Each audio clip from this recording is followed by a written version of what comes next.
नमस्कार दोस्तों, मैं बिंदु यादव अपने YouTube चैनल पर आप लोग का बहुत बहुत स्वागत करती हूँ।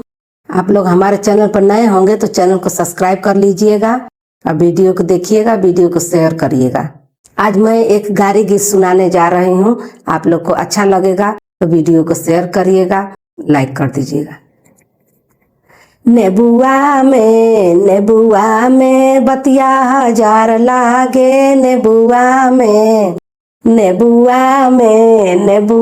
में बतिया हजार लागे, नेबुआ तोड़ा न चले समधी क बहिना, उनके चोर लगेला बदमाश लगेला, उनके मऊ के गुंडा हजार लगेला। नेबुआ में बतिया हजार लगेला, नेबुआ में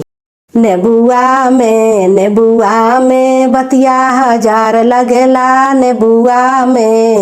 नेबुआ तोड़ा न चले समधी क बहिना, उनके चोर लगेला बदमाश लगेला, उनके मऊ के गुंडा हजार लगेला। नेबुआ में बतिया हजार लगेला, नेबुआ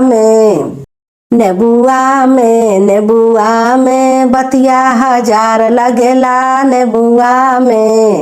नेबुआ तोड़ा न चले दुल्हा क बहिना, उनके चोर लगेला बदमाश लगेला, उनके आजमगढ़ के गुंडा हजार लगेला। नेबुआ में बतिया हजार लगेला, नेबुआ में बतिया हजार लगेला,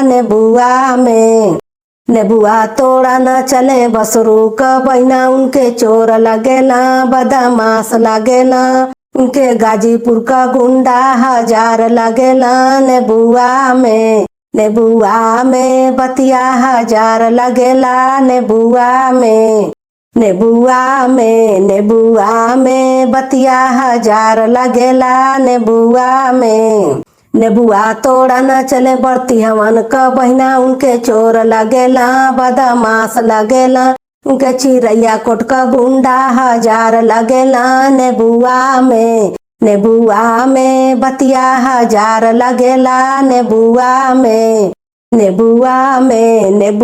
में बतिया हजार लगेला, नेबुआ तोड़ा न चले अगुआ क बहिना, उनके चोर लगेला बदमाश लगेला, उनके दुल्हापुर का गुंडा हजार लगेला। नेबुआ में बतिया हजार लगेला, नेबुआ में बतिया हजार लगेला,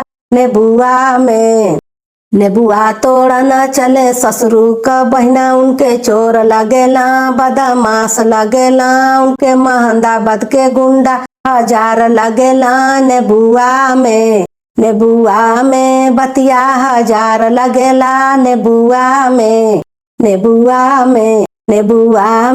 बतिया हजार लगेला, नेबुआ में। अगर हमारा वीडियो पसंद आया होगा तो चैनल को सब्सक्राइब कर दीजिएगा और वीडियो को शेयर करिएगा।